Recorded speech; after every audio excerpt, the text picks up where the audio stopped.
Gaza एक बार फिर लहूलुहान है। इजरायली हमलों से एक बार फिर गाजा दहल उठा है।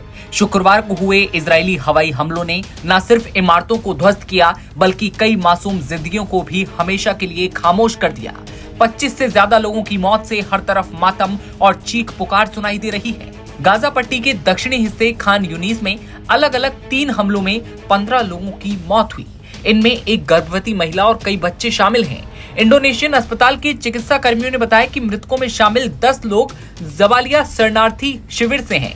इजरायली हमले तेज होने के बाद गाजा में एक दिन पहले कई लोग मारे गए। डॉक्टरों के मुताबिक ये हमले बेहद घातक थे और पीड़ितों की पहचान करना भी मुश्किल हो रहा है। कई लाशें हैं जिनको पहचानने वाला कोई नहीं मिल रहा। इधर फिलिस्तीनी गुट हमास ने इजराइल के गाजा में युद्ध विराम के नए प्रस्ताव को खारिज कर दिया है। हमास का कहना है कि इजराइल की ओर से ऐसी शर्तें लगाई गई हैं जिनको एक्सेप्ट करना संभव नहीं है।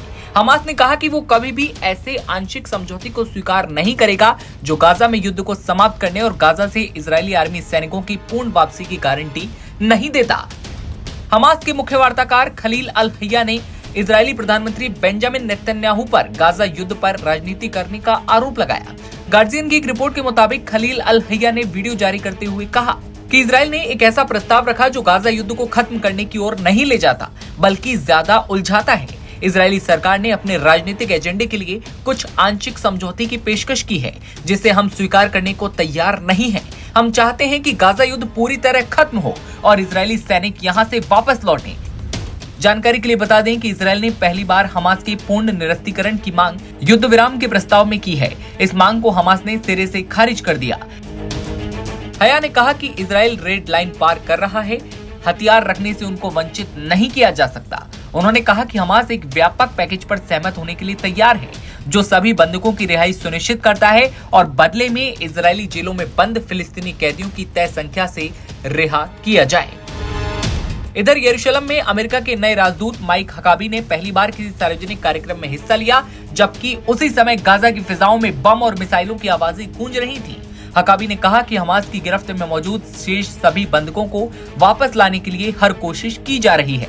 गाजा में 18 महीने से जारी युद्ध के महत्वपूर्ण समय में हकाबी का आगमन हुआ है। अमेरिका सहित अंतर्राष्ट्रीय मध्यस्थ युद्ध विराम को फिर से पटरी पर लाना चाहते हैं, लेकिन इसी बीच गाजा और हमास के बीच जो दूरियां हैं, जो खाई है नफरत की, वो अब लगातार बढ़ रही है। हमास ने साफ तौर पर इजराइल के प्रस्ताव को खारिज कर दिया है और साथ में रखी हैं कुछ शर्तें, लेकिन देखना होगा कि मौत का तांडव क्या अब रुक जाएगा, क्या अब मौत का तांडव बंद होगा। आपकी क्या राय है कमेंट सेक्शन बताइए और तमाम खबरें सबसे पहले देखते रहने के लिए बने रहिए नवभारत टाइम्स के साथ।